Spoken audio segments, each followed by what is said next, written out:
இதை வச்சுட்டு இந்த ஜடம் என்னையா பண்றது? எல்லாம் தெரிஞ்சு நீங்களே இப்படி சொல்லாம ஐயா. இந்த உலகத்துல இது இல்லாம உயிர் வாழவே முடியாது ஐயா. இதை வச்சு எது வேணா வாங்கலாம் ஐயா. இப்போ உனக்கு என்ன வேணும்?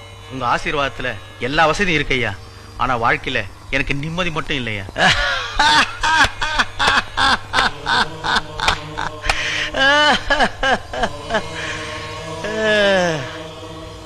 இதை வச்சுட்டு உலகத்துல எது வேணும்னாலும் வாங்கலாம் சொன்னீங்க. நிம்மதியை வாங்கிக்கலாமே ஐயா. எல்லார் பணத்தையும் நீயே வச்சுக்கிட்டா நிம்மதி எப்படியா வரும்? உனக்கு எவ்வளவு வேணுமோ அவ்வளவு அளவா வச்சுக்கிட்டு மிச்சதை இல்லாதவங்களுக்கு கொடுத்துட்டே இருந்தா நிம்மதி தானா வரும். இந்த பணத்தை சேர்த்துட்டே இருப்பால அவன் நிம்மதியே இருக்காது. புண்ணியத்தை சேர்த்துட்டே இருப்பால அவனுக்கு தான் நிம்மதி.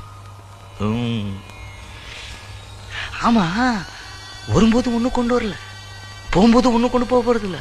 நடுல என்னையா எந்த எந்த எந்த பாப்பா இதை எடுத்துட்டு இல்லாதவங்களுக்கெல்லாம் கொடுத்துட்டு போ.